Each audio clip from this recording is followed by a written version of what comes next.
Something no speaker should ever do by apologizing.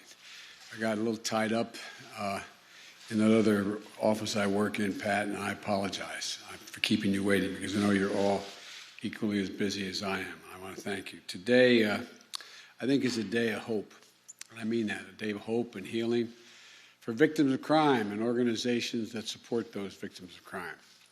And I want to thank the Vice President and the second gentleman, Senators Durbin, I think he's here. I thought I saw him. Senator Durbin and Baldwin and Grassley and Graham and Murkowski.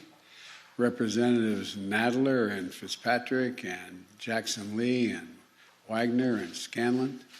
And everyone who has helped make possible this moment, including so many of you who are here today that I haven't mentioned. When someone commits a crime, it's not enough to bring the predator to justice. We also need to support the victims. And it's something that way back 150 years ago when I was chairman of the Judiciary Committee, we spent a lot of time working on and setting up victims' funds. That's what this Crime Victims Fund does. In many years of working on the issue, I've visited an awful lot of domestic violence shelters. Every time I'd go into a city, I would quietly, before I went to where I was supposed to be, quietly slip in and spend time in the domestic violence shelter to speak to the people giving the services and people getting the services. And, many times the body language that you'd see when you walked in was one of the victims of crime find themselves almost curled up dying in a ball. They were still suffering from a serious, not only physical abuse they received, but quite frankly, the emotional abuse. And you can see the pain. You can see the pain was still with them. And you wondered, when was this going to abate, no matter what we did? According to the CDC, and I think Senator Feinstein remembers, I got in trouble because when I was pushing the legislation way back in those days, I said, I'm convinced that women who are victims of domestic violence suffer from post-traumatic stress no different than a soldier being shot at regularly.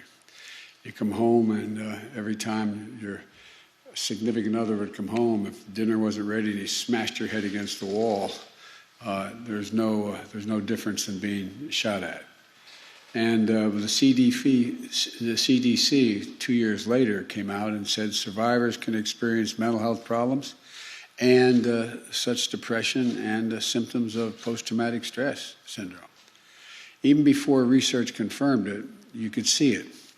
And there are economic costs for survivors as well, medical costs, lost productivity from work, and navigating the court system. That's why Victims' Compensations Program helps victims and their families cover the costs they've suffered from the crime. There can be counseling and medical bills, lost wages because you couldn't work, paying for temporary housing for a family fleeing abuse, even fixing a broken door kicked down by an abuser. And, the vast majority of children out in the street are the children who are, in fact, the children of abused women. It can also be a long-term support survivors need to heal every time in every single sense of the word. In 2019, these victims' compensation funds went directly to 230,000 victims, 230,000. These funds also got to states, territories, and tribes to support thousands of victim service organizations. These organizations have provided services and support to over 13 million survivors. And by the way, last night, some of you heard me talk about the need for more policing that understands the need for communities and citizens. These funds also go to law enforcement agencies to support training on how to respond to victims who have experienced trauma. In 1984, I was proud to support the passage of the Victims of Crime Act and created this fund. I'm also proud to sign the law that significantly strengthens it today. This fund doesn't take a dime of taxpayers' money. It uses fines and penalties paid by convicted federal criminals. However, fines from what are called non-prosecutorial agreements or defendant or deferred prosecution agreements did not go into this Victims' Crimes Fund in the past. Since there has been more and more of these agreements in recent years, the fund is being depleted. That meant dramatic cuts in the funding it could provide for victims and for organizations to support these victims.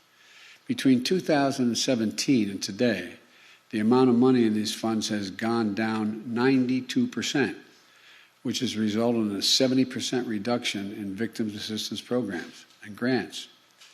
This means that for a lot of victims, the help they need isn't there any longer. When my son Bo was the Attorney General of the state of Delaware, he took pride in getting more support more quickly to victims, especially to protect and care for child victims. And I know that as a San Francisco DA and a California Attorney General, Vice President Harris expanded support for victims of crime and launched one of the nation's first medical centers focused on treating childhood trauma caused by violence in a home or in a community. This bill is going to allow us to make sure that all the fines and penalties that are from federal cases go into the Crime Victims Fund to rebuild this fund because it's badly needed. This is going to enable us to provide more help and support to victims of domestic violence, sexual assault, child abuse, trafficking, and other crimes all across America. In order to provide more access and safety and services for victims of gender-based violence, it's long past time to reauthorize and strengthen the protections through the Violence Against Women Act. Please, please. You know, you can...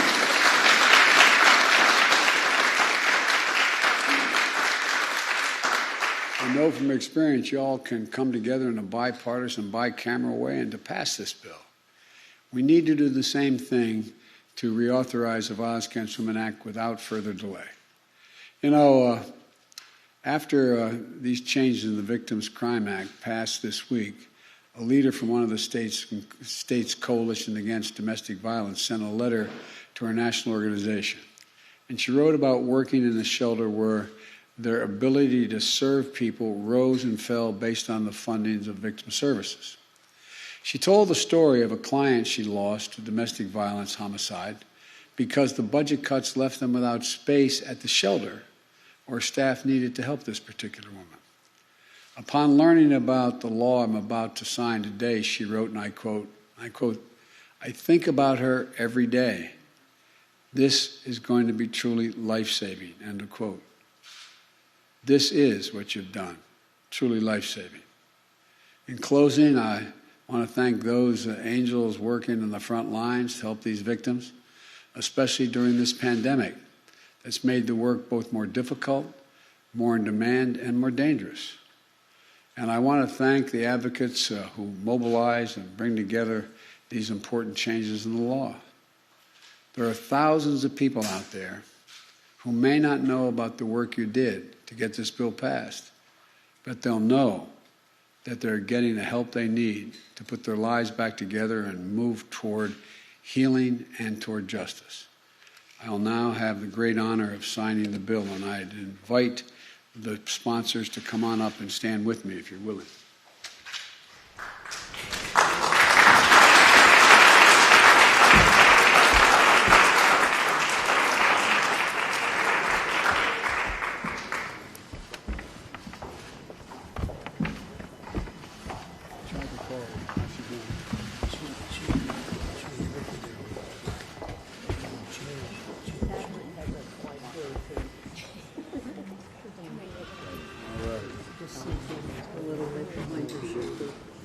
Great honor to be able to sign this.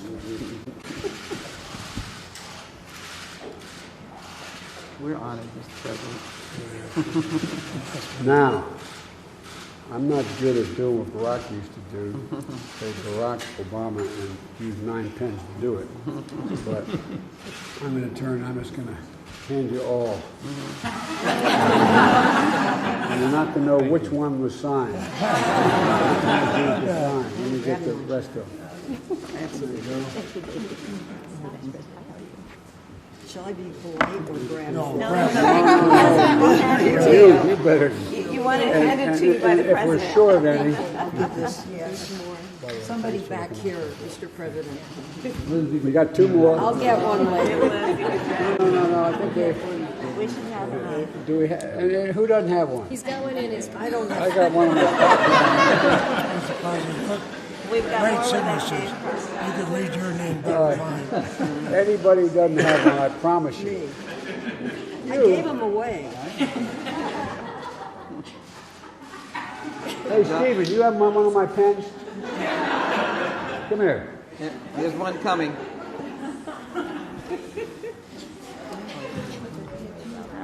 President's been here before.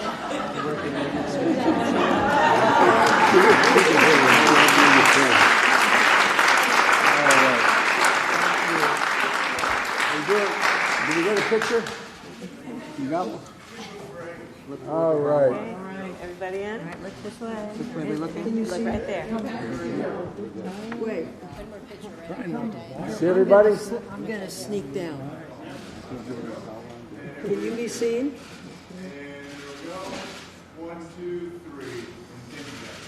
This is one of those deals where what they did was literally, not figuratively, and changed the lives of women and children and some men out there. So thank you.